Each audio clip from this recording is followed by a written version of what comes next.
The story of Rome begins with a legend, a tale of twin brothers Romulus and Remus. Abandoned as infants, they were discovered and raised by a she-wolf.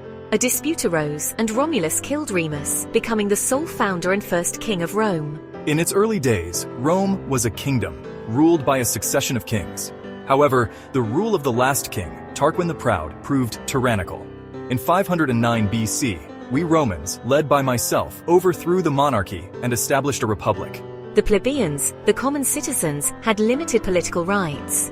Over time, the plebeians fought for and gained more rights, including the establishment of the tribune of the plebs, an office designed to protect their interests. The Roman Republic, born from the ashes of monarchy, was a society in constant flux, a dynamic system grappling with internal tensions while expanding its influence beyond the Italian peninsula. This struggle between the patricians and plebeians, known as the conflict of the orders, was a defining feature of the early Roman Republic. The Roman Republic, forged in the fires of revolution, proved to be a remarkably resilient and expansionist power. Through a combination of military prowess, strategic alliances, and cunning diplomacy, Rome extended its dominion over the Italian peninsula and beyond. The Roman Republic, however, was not immune to internal strife. The latter centuries of the Republic were marked by growing social unrest, political corruption, and a series of civil wars.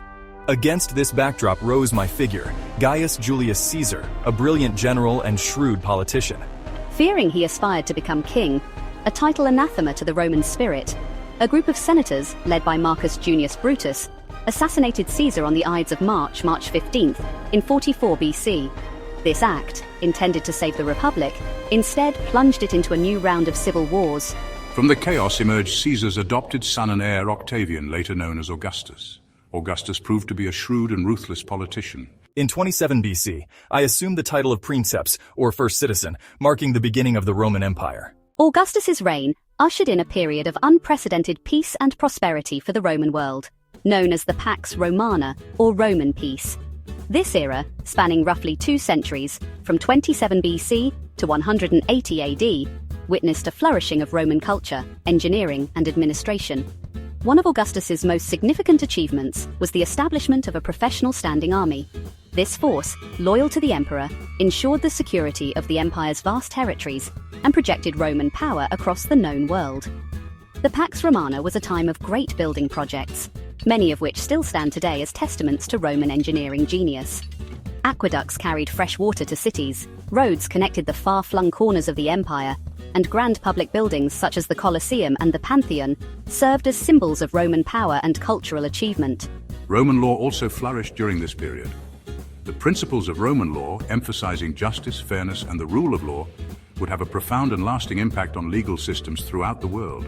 The Pax Romana, a golden age of peace and prosperity, represented the pinnacle of Roman power and influence. Section 4, Cracks in the Facade, the Crisis of the 3rd Century. The Pax Romana, for all its glory, was not to last. By the 3rd century AD, the Roman Empire, once a beacon of stability and prosperity, found itself teetering on the brink of collapse. This period, known as the Crisis of the 3rd Century, was a perfect storm of internal strife and external pressure that threatened to tear the empire apart. A succession of weak and short-lived emperors, often the puppets of rival military factions, led to political instability and a decline in morale. The empire's once vaunted legions, plagued by low pay and diminishing loyalty, proved increasingly ineffective in defending the empire's borders.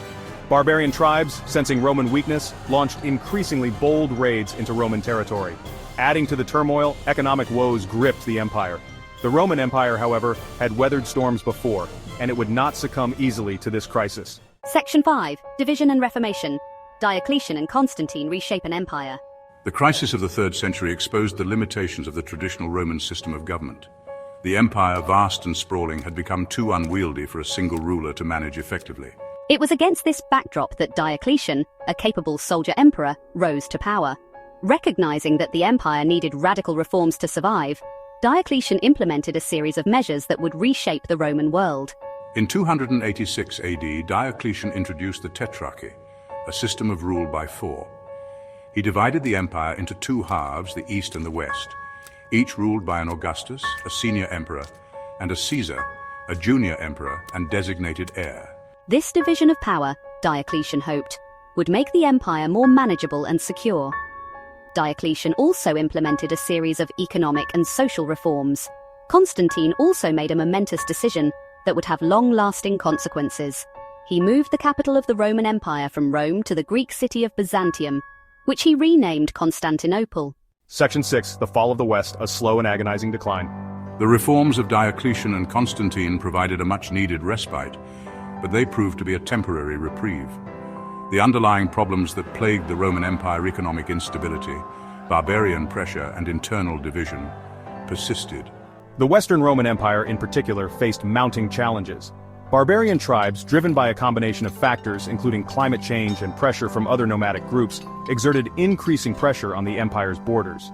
In 410 AD, the Visigoths, under their leader Alaric, sacked Rome itself. This event, unthinkable to previous generations of Romans, sent shockwaves throughout the empire.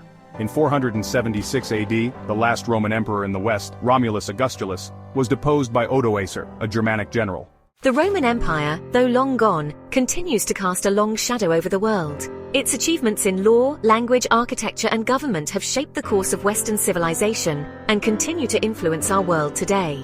The legacy of the Roman Empire, however, extends far beyond the Byzantine Empire. Roman law, language, architecture, engineering, and political thought have had a profound and lasting impact on Western civilization. This empire, later known as the Byzantine Empire, preserved many aspects of Roman culture and administration for another 1,000 years, until its conquest by the Ottoman Turks in 1453. The fall of the Western Roman Empire marked a turning point in world history, the end of an era. The Roman Empire, however, did not disappear entirely. The Eastern Roman Empire, centered in Constantinople, continued to thrive. Section 7, Legacy of the Eagles, Rome's enduring impact on the world.